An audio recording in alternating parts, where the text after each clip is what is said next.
Hello and welcome back to the She is Courageous podcast. Now, my intention for this episode is that it's going to drop in that funny week between Christmas and New Year where everything feels a little bit messy, where most of us don't know what day it is. And in fact, maybe things really are a bit messy as you're still dealing with the aftermath of all the presents, all the gifts, all the visitors, and just chilling. Maybe you're trying to squeeze in some last minute work, or maybe you're just trying to keep the kids entertained and are counting the days till they're back at school. There is no judgment here, ladies. Whatever you are up to, what I want to talk to you about this week is something that really does come up at this time of year. The pressure to become a new you for the new year. I know you know what I'm talking about. It's everywhere. New year, new you, all over the socials. The idea that on the 1st of January, as the clock chimes midnight, we need to wipe the slate clean, reinvent ourselves, and suddenly become this upgraded, shinier version of who we already are. Well, people, I call BS on that.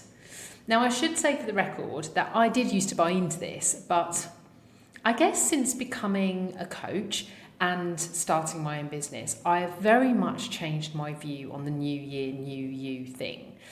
I absolutely used to love a New Year's resolution. I do like New Year, by the way, so I'm not here saying it's just another day. I mean, it kind of is, but I'm not saying that. I do think it brings a really great feeling and a great opportunity for us to stop and consider where we are, where we want to be, and where we're going next.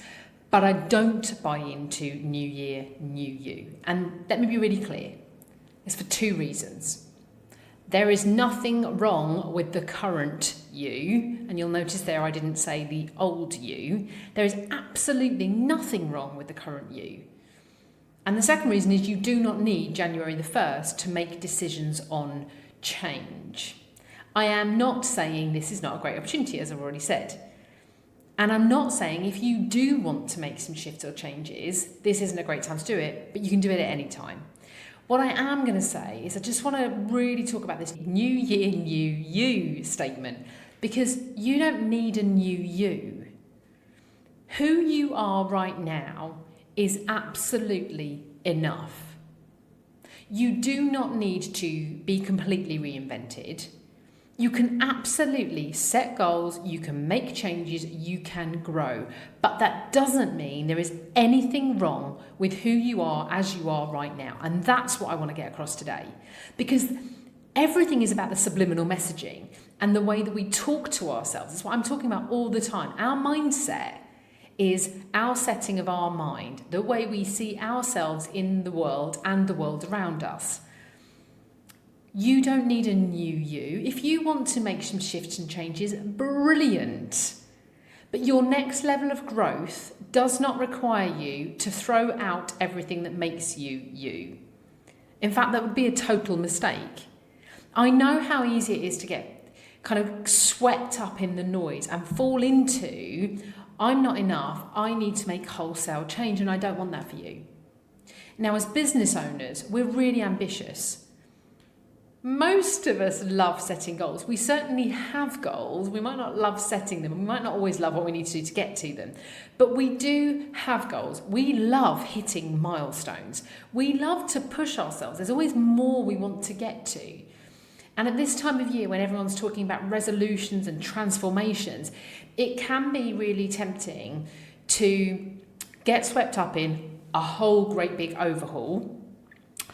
And if you're not planning a big overhaul, it can be easy to start thinking you're kind of somehow falling behind or not doing enough. My question to you today is, I guess really, do you need a new you? And if your answer to that is actually, yeah, Shelley, I do, that's cool. But if it's not a wholehearted, yes, I do, nothing about me or my world is right, I mean, that's a whole other conversation, quite frankly, if your answers to that is yes. If you are actually like, well, no, you know what, I'm quite happy with who I am. I'd like a bit more. I'd like a bit of this. I'd like to do that. That's very different. I want you to, dare I say it, honour who you already are and build on that. What I really want you to do, if you haven't already, and if you follow me or if you are in any way connected to me, I cannot believe you haven't done this already. But if you haven't, I want you to think about everything that you have done this past year in 2024. I want you to take, like really seriously, take more than a moment, quite frankly. Even if the year feels like it flew by, because I know for so many of us it does, I want you to really think about it, because if you think about it, you have grown in ways that I guarantee you have not acknowledged yet. I want you to think about what new skills have you learned this year? What can you do now that you could not do this time last year? I want you to think about what new clients have worked with you, bought from you, engaged with your business. I want you to think what boundaries you've set this year that maybe you didn't imagine you would ever set. I want you to think about the challenges you've faced this year, because I know there will have been a lot. I want you to think about what you're proud of. I want you to think about what you have done, achieved, made happen. However small something might feel, they're not small, I promise. Every single one of the things on the list, and this is not a moments thing. This is a come on, really give yourself time to acknowledge where you were 12 months ago, where you are now, and everything that's gone on in between, because you've done that. They've happened because of who you are, who you were, and who you are now. Not some imagined new version of you. Now, I guess I have a bit of a caveat here, because I often use the quote, "What got you here won't get you there." And I stand by that quote. That doesn't mean you need wholesale change, or I don't believe it does. What it means is that to start to think about where you want to get to next, you need to think about what you need to build upon. What's the next layer of you? And this takes courage, okay? All of this takes courage. It takes courage to set goals. It takes courage to get bold and dream what you could get to next. It also takes courage to see yourself in the way that I am suggestive. It takes courage to say, I'm enough. I'm enough. It takes courage to say that in a world that constantly tells us to be more, do more, change more. I want you to realise, I want you to believe that you are enough to achieve the things that you want to achieve. I want you to recognise your journey. I want you to recognise your strengths. I want you to recognise your growth. That's a courageous mindset. And building on that courageous mindset is what will carry you through 2025. Not some pressure-filled idea of the new you, but actually the courage to lean into who you are, show up as who you are, and build upon who you are. So I don't want you to rush into January with a list of things you need to fix about yourself, is what I'm basically saying. I want you to take a really different approach. I want you to pause and recognise your strengths, your growth, the bits of you that are working really well, the bits of your business that are working really well, the parts of your life that are going really well. And rather than trying to change everything, I want you to think a little bit differently. I want you to think about, what if you refine, I don't know if that's the right word, but we're going to go with that. If you refine the things that are really good. There are always things that we can all improve, okay? Maybe there are things that we could shift or change a little bit. But there's always also so much to leverage, to build upon. I guess essentially this is a twist on, I'm going to get the name of the law, is it Pareto's principle, Pareto's law, 80-20? You know, that whole principle is about leveraging 20% that gives you 80% output. I'm pausing and making sure I'm saying all of this correctly. Now, I'm not saying only 20% of you is strong and great. What I'm saying is that is about honing on the good stuff to get more and propel. And that's what I want you to think about this week. So if I've just described that really badly, I apologise to anybody that does know that principle really well. I've not got any notes in front of me to prepare for that. And maybe I'll come back to that, because I'm actually reading a book at the moment. That's why this is on my mind, clearly. I'm reading a book that talks about that principle and is absolutely about propelling the next year. But for right now, I want to bring this back to no more new year, new you. Okay? There is nothing wrong with the current version of you. So I want you to think about, rather than trying to change everything or even change anything right now, what if you focus in on refining the things that are really good, leveraging where things are great and making them even greater? I love the word transformation, right? But it can feel huge. Well, what if I said actually transformation doesn't have to be this massive, dramatic, huge shift? It doesn't have to be a complete overhaul. This is where I link back to, as I so often say, lasting change comes from these smallest, most consistent steps, but it's the powerful steps. But all of those steps come from a place of self-acceptance, not self-criticism. So I would love you to make the 1st of January, which I know can feel like a really great day. I'm sitting here, I'm like puffing out my chest, I've got my arms in the air. I want you to think about making 1st of January a moment of intention. I want you to think about, what do you want to build on this year? What strengths do you want to lean into? What values do you want to really recognise and take hold of with huge pride? Something I love to do at the end of the year is choose a word or a theme for the year ahead. I've done it for the last couple of years, okay? I've seen other people do it. This isn't a new thing, you'll have all heard of it. It's not a resolution. It's more about giving me something to kind of really connect to and hold true to. People talk about like North Stars and stuff, and they talk about your goals being your North Star. Well, my word, I'm not going to say it's my North Star, but it's my, right, hang on, check in. Am I living by the word that I said for the year? So my word of the year for 2024 was intention.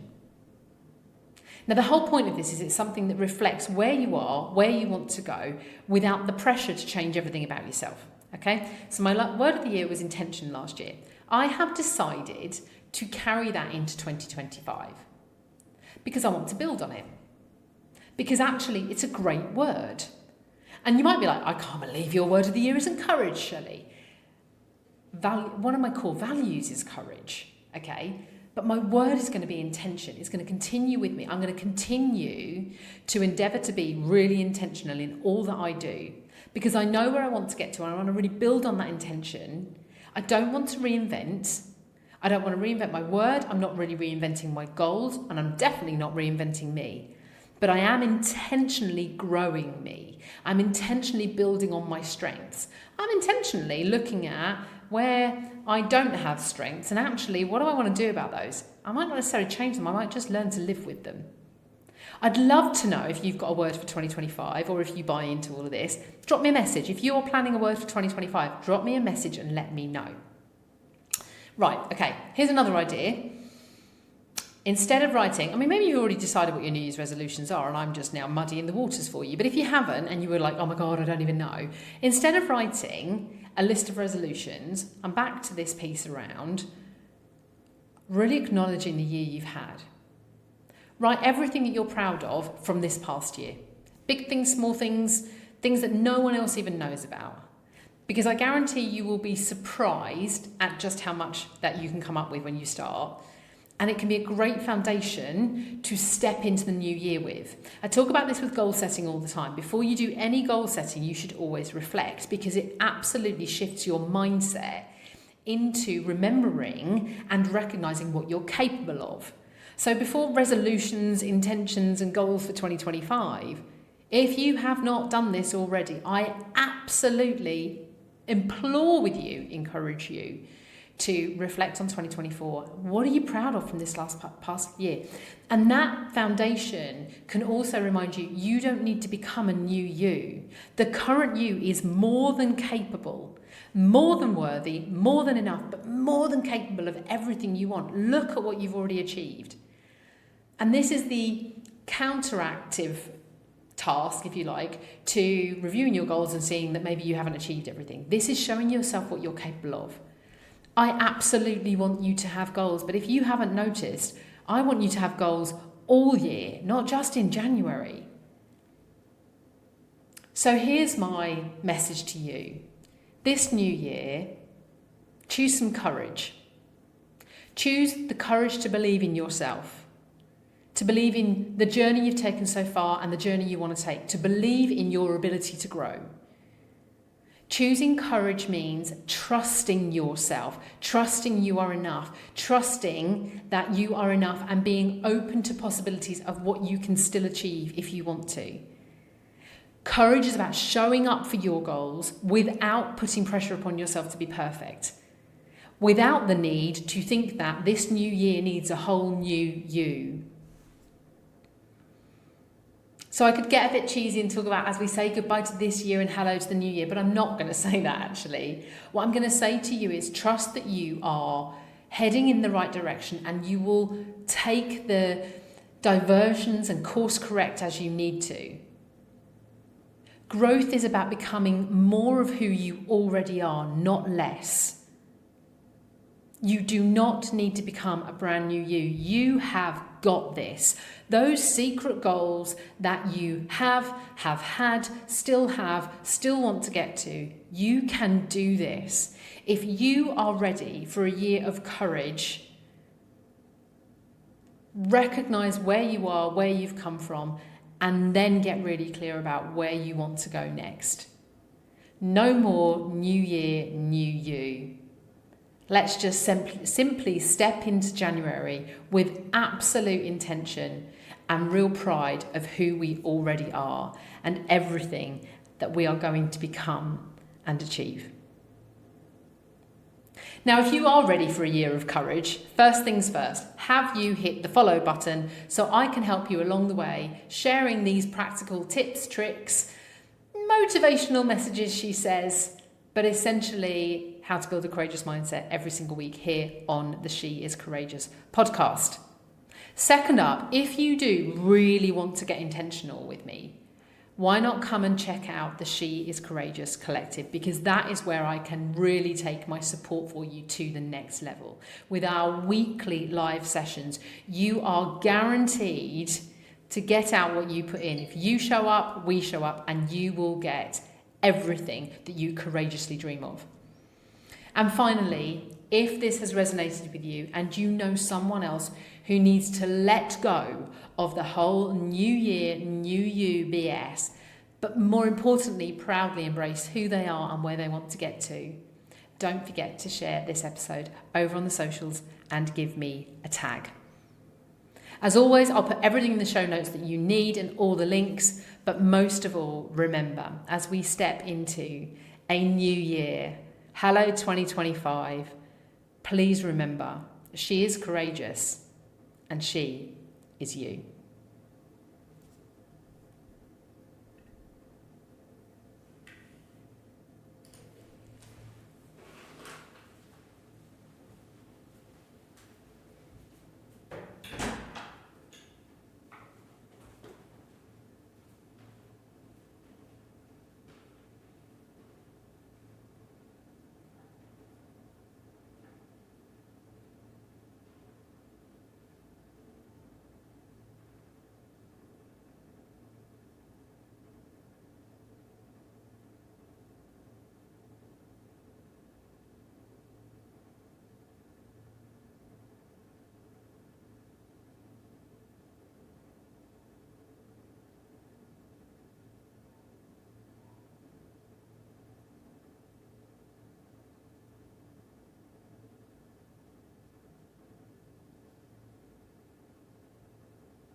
SMO transcript.